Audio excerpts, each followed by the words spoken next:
Good morning, everyone. Welcome to today's taster session on dispute resolution. My name is Suzy. I am the head of dispute resolution for mydeposits, and I also work closely with complaints team, complaints assessing team at the property redress scheme. Hi everyone, I'm Emma. I'm the Adjudication Lead for mydeposits. I have over 8 years experience in dispute resolution and complaint handling, and I've also worked in the property redress scheme. Okay, so today is very self-explanatory. It is really a taster session, so very a quick dive into how it works and the services that we offer, which are very quick, easy to use. For mydeposits, the adjudication process is a free service, and across the business we have experts in the private rented sector. Yeah, so today is about giving you some great tips on how you can resolve issues when negotiating, and just giving you a general overview as to how you can be successful with this. Okay, so when we do adjudication, Emma, we are or you're looking to negotiate, the process is going to be exactly the same, and preparation is key. So what we look for initially in any dispute will be the contract, and for adjudication it's the tenancy agreement. So why is that important? So the tenancy agreement can be an excellent tool, and actually is the best place to start, reminding your landlord and tenants what their responsibilities are and what they agreed at the onset of the tenancy. This is why it's really important for them to be written in plain and simple language, so that each party understands exactly what it is that they're responsible for.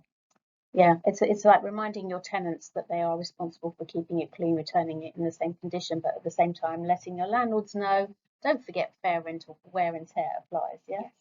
Okay. So then we would be looking at the check-in and check-out inventories for a bit of a story as to what happened. Yeah, do you want to just expand on that? Yes, so check-in and check-out inventories, check-in and check-out photographs, really important, so that we can make a comparison of the condition of the property at the start of the tenancy to the end. If we don't have this, then we're not going to be able to see whether the property has been returned in a worse condition, and ultimately that means that the land's claim isn't going to be very successful. Okay. Supporting evidence, can that change the picture though? Yes, definitely. We're going to go into this in a bit more detail, but photographs, as we've mentioned, really important.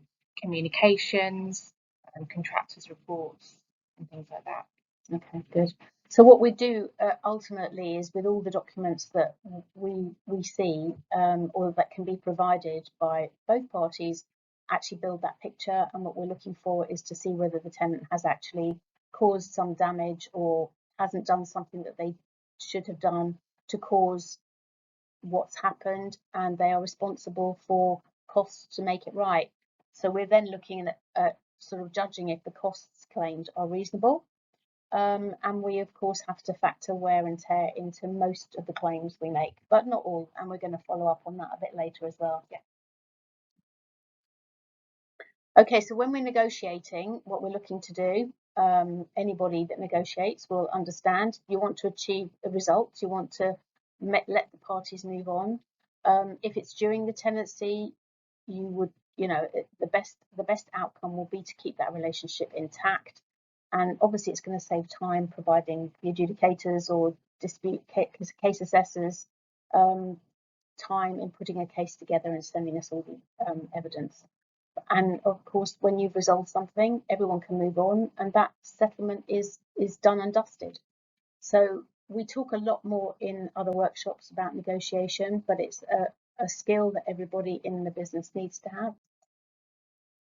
Yeah, so this slide is pretty self-explanatory. Justify what it is that you're claiming and why, and make sure that you can support this with evidence. If a tenant's not clear on this, then negotiation isn't going to be easy, and it's unlikely to be very successful. Right. So again, for being prepared. So if we go back to inventories, just to touch on them in a little bit more detail, what happens, Emma, in cases where we don't see an inventory? Maybe you even have one but not the other. So we don't often see cases now without inventory reports. But if you have photographs from the start and the end, that could be enough. But as long as, you know, remind your landlords that, you know, it's really important to keep invoices and receipts from the start of the tenancy to show what items have been replaced and what work was carried out. Perhaps a clean was carried out at the start, because this can make all the difference. And what happens if even the tenant has provided a dated photo or something to show? Would that be enough to show a bit of condition at the beginning, depending on what the issue is, obviously? Yeah, as long as the photographs are comparable, and it's of the same area, and we can see that it wasn't damaged at the start or already was damaged at the start, then yes. Okay. And does it matter who does the inventories? Because I know there's a lot of apps out there now that people can buy. So if a landlord or an agent does the inventory or third party, is there any better or worse? No, it doesn't necessarily make a difference. Obviously, independent reports are carried out by a neutral party, and therefore they can generally be relied on. With landlord or agent reports, these can carry the same amount of weight, provided that the tenant has been given an opportunity to view these, and we can see that, and that there's enough detail in them as well. So we talk about check-in and check-out inventories, which are inspection reports. How important can those mid-term property visits be? They can be very, very useful in allowing us to see what has happened, give us a fuller picture as to what's happened during the tenancy. It can allow a landlord to identify issues early on, like mould, which is really common. And the landlord can have a conversation with the tenant and let them know how they can deal with this during the tenancy. The landlord may even want to carry out some work that they're responsible for to help reduce cost at the end of the tenancy. Otherwise, you know, if it's left, it's going to cost the landlord more money. Okay, so the more detailed, in other words, the more detailed the reports are, the more reports you have from during the tenancy, or maybe if something's happened throughout, is going to make your decision fairer, would you say? Yes. Yeah. It's not that we don't make a decision, we will always make a decision, but it will be fairer. And actually, it makes it an easier process for an adjudicator to feel that they're making a fairer and more accurate decision. Yeah. Okay. What about, so if we look at an inventory in depth, does it matter if the landlord does his own inventory at the beginning or has an independent party do it, but he does his own checkout? What will the outcome be? You know, what's the story there? So it is ideal to have the same format. If it's not, then some reports are better than no reports. If it's in the same format or it's been carried out by the same independent company, often they'll use the check-in report that they've done at the start and highlight any differences at the end of the tenancy on the checkout report. And this can be really, really useful for landlords to negotiate with their tenants because it's clearly highlighted there. They'll have the same standards when it comes to cleaning, for example. So again, the decision made is going to be a lot fairer. Okay.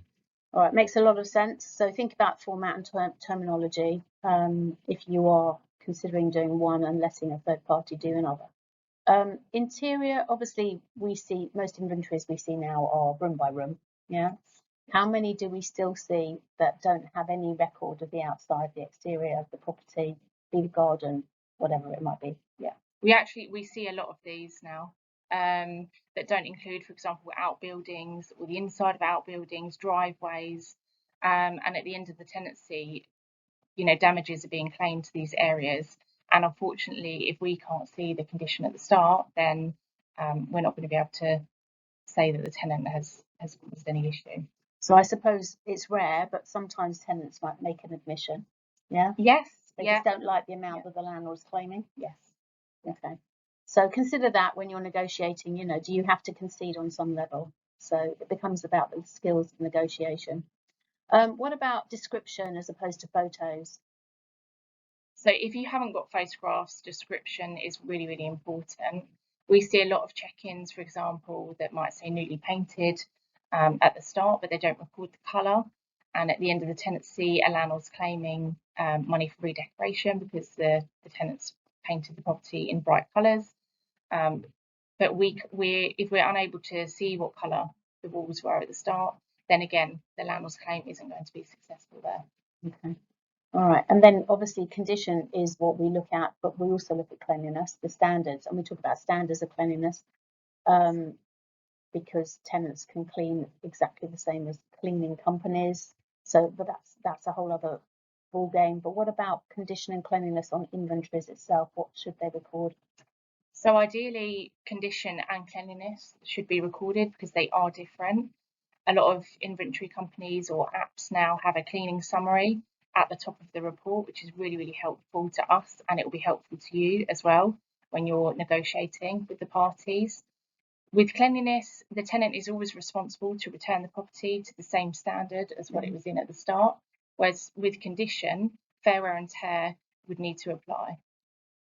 So a good idea to check your inventories and make sure you've at least got a cleaning summary if you've only got a condition column.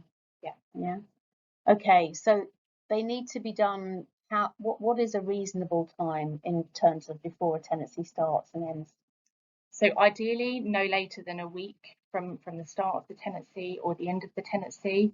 If it is a bit longer than that, then it does risk, us not being able to rely on that report, unless, of course, you can show that the tenant has actually had the opportunity to see it and perhaps make any amendments, in which case that's good enough. Yeah, and make sure they sign it, yeah? Yes, perfectly. Okay, so say they've agreed it. Yeah. Okay, so that brings us on to obviously tenants have to have sight of inventories. Yes. Yeah. Yeah, and provide proof of that. Provide the email that you sent to the tenant, and then that's absolutely fine. Okay. Good. All right, so that's covered off a bit of an overview on inventories. Supporting evidence then can help build a more detailed picture of what's happened. Do you still see photos, videos that are separate to the inventory? Yes, we do see a lot of that. Usually we have reports as well. If you don't have reports and you're just trying to rely on photographs or videos, then these do need to be dated. Otherwise, we can't assume when they've been taken. And a lot of the time, as you know, tenants don't want to sign the checkout report or even acknowledge it, and so that's really important. Or they're not around to acknowledge it, but they have been sent it, so that's important for us to see as well. Written communication can cover quite a lot of things. Recent years, emails have become prevalent over letters. They're time and date stamped, so they are really the best way of communicating in writing. But more and more through the property redress scheme, we're seeing WhatsApp messaging, which is equally good evidence. However, so these again, we need to be able to see the date that they were taken. Sometimes both parties will provide the same messages, in which case that's fine. However, we still need to determine at what point during the tenancy those conversations were had. Okay. All right. Invoices and estimate is something I harp on when I go out and do my educational workshops. It doesn't matter. We're not looking for proof that the landlord actually spent the money. No. But we are looking for the detail to be on the invoices. So a one-line one-line invoice saying end of tenancy clean is not going to be enough if the amount that's being asked for is really high. And that follows through on everything really, decoration, carpets, everything. A breakdown is what an adjudicator needs to make a really fair and more accurate decision. And it will help you with negotiating with your tenants because you can actually point to the bits that the contractor's charging you for. And maybe you'll also need to point to maybe a landlord needs to accept that actually tenant's not responsible for every part of that invoice. It might be a top-up clean that's necessary. It might only be part of the decoration that's necessary. So detail is really key. Sometimes contractors will put what they found if they're repairing a blockage or something on the invoice itself, and that's fine. But contractors' reports, Emma, what would you say you see in terms of other types? So with mould, we sometimes see contractors' reports for this. However, we would need a specialised report with a, an expert in that area. The adjudicators aren't experts in that area, and therefore we need to see something to support the fact that the tenant is responsible for that, because it can be caused through a structural issue, for example. Again, with leaks, drain blockages and things like that, we do need something to indicate that it was caused as a result of the tenant's actions during the tenancy. So contractors' reports are key when it comes to those. Okay. Yeah, good advice. Okay, so we come on to wear and tear. So if we've established that there is a responsibility for the tenant to pay some costs, we then have to look at what the costs being claimed are. So we need clear invoices, estimates, etc., to say actually this is what it's going to cost to put that right, and we've taken into account wear and tear. Now, as Emma said before, it doesn't apply to cleaning, but we will, anything to do with condition will have to have wear and tear applied to it. So if we think about why is the age of the item important at that point? It's because everything has a lifespan.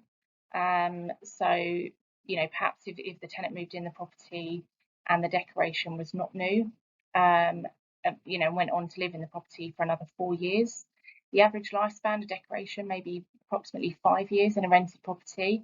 So it may not actually be reasonable to make any deduction to the tenant's deposit in that scenario, or a very small amount. Okay, so it becomes, so I think what I would like to get us to is understanding that that lifespan isn't set in stone. Yeah, so the quality of an item is something that we would like to see and often don't see. Yes. But how can people provide better evidence of the quality of something? So inventory reports, again, it comes back to the detail. If you put wall carpets, for example, in the property, or you have got a high spec item, take photographs of the makes of items, record what the make is, and then at the end of the tenancy, if it is damaged, we can make those higher awards. But it's also best practice to make the tenant aware that an item is of particularly high quality, so that they can take extra care during the tenancy. But something like a sink, for example, if it's a good quality sink, a branded sink, you're going to have the name on the sink. Yes. Yeah. And so the inventory can then record that. You don't need anything special for that. Carpets, you're not going to have a branded carpet actually have the branding on it. No. So you just need to think about the different ways of proving the quality of what you're looking to claim costs on. Yes. Keep all invoices and receipts from the start of the tenancy, and they can be really useful. So you kind of already alluded to the length of the tenancy, being 4 years plus 1, maybe not much lifespan left. But if the tenancy was 1 year, only 1 year, and you could see, or you knew that the item was not new at the start, can that lifespan change? It's not set in stone. Yes, no, each case is taken on its own facts. And if a tenant's only been in the property for a year, then of course less fair wear and tear is going to be applied, and a higher award can be made at the end. Okay, so yeah, I think that's really important to understand that lifespan is our starting point, but not set in stone. Yeah. Okay, and obviously it's up to landlords what they choose to put back into the property if they're replacing something. But if it's of a better quality, or we don't have clear evidence that it isn't, then that extra portion will be down to the landlord to settle. Yes. Yeah. Yeah, and the landlord isn't able to be put in a better position than they otherwise would have been, had the tenant not been in the property. So always bear that in mind. That's where the fair wear and tear comes in. Yeah. Okay. Okay, so here's a check-in and check-out photograph of a sink. The landlord's claiming to replace it. As you can see on check-out, it was damaged. It's been cracked in a few places. And at the start of the tenancy, it appears to be in generally good condition. So it's probably not reasonable to expect a repair to be carried out because of the extent of damage here, but an award of perhaps 75% might be reasonable. The reason for that is because we are unable to establish from a photograph that it was brand new at the start of the tenancy. So an allowance needs to be made for that. And as well, fair wear and tear, although sinks do generally last for a long time. So that would just be a small amount. Yeah, I've just noticed on this one as well, Emma, that it's not branded. So, you know, yeah, that's a really good example that I gave earlier without realising or remembering that we were actually putting this in here. So, yeah, so it gives you a key as to what detail needs to be provided at check-in. Okay, so another one, we've got check-in and check-out photographs. A claim is being made for a professional bathroom clean. As you can see on the checkout photograph, you can only see the sink. Now, while it may seem obvious that, you know, if a tenant's left the sink like that, then more than likely the toilet and everything else is not going to be cleaned to a good standard, but we cannot make that assumption. So make sure your photographs are comparable. And in this scenario, it's, you know, likely to be awarded in the region of 60 or 70%, because as well, we can't see whether or not the bathroom was clean to a professional standard on check-in, which is where the reports come in handy. Okay, thanks, Emma. Okay, so we've touched really on an overview of how My Deposit disputes work. The process will be exactly the same for the property redress scheme. We handle complaints that aren't other complaints about agents that aren't related to the deposit. We have a broader scope of people who do make complaints. They will be tenants, landlords, buyers, sellers, leaseholders, freeholders, and they will complain about a variety of things. The majority is to do with the service provided by an agent. The most common one being holding deposits and delays or no responses when they've been asked for some level of communication. But we will also look at fees that have been charged on some level and not others. So we do have limits on what we can deal with, but we pride ourselves on the signposting that we do, and we will always try and help. Ultimately, we're there to improve industry standards, but our processes is slightly different. We do what's called facilitated negotiation, and we look to engage with both parties by phone, by email, and try and reach an early resolution. It gives you the opportunity to be involved. We resolve 50% or more of our cases in this way, so it really works well. And if it doesn't work at that stage, we will push it through to a formal decision, which is exactly the same as an adjudication, and Emma helps us out with those as well. And then they will go to compliance. So ultimately, we're helping fulfill that circle of improving industry standards. So overall, what we do for My Deposits and the property redress scheme is we offer a standard introductory workshop. We will have a chat with you about any of these. If you want to, you can email in and make inquiries. Emma? Yes, so you know, the standard introductory workshop will just expand a bit on what we've gone through today, but we are able to carry out workshops on any particular area really that you want to focus on. These can be, you know, another taster session, or you know, it can be a few hours, whatever it is that you need, and these can be face to face or online. Thank you. Okay, so any questions? We've got time for just 3 or 4. We've put both the company the email addresses there. If you're not a member of My Deposits or you are interested, please feel free to contact them, and the same with the property redress scheme. Always happy to have a chat. Emma, let's have a look at the questions. Okay, how about if I ask you this one? What if you have a tenant where there has not been an issue with mould in the flat from previous tenants, but this new tenant now keeps on complaining about mould when the fans' windows are all working fine, so there should be no issue?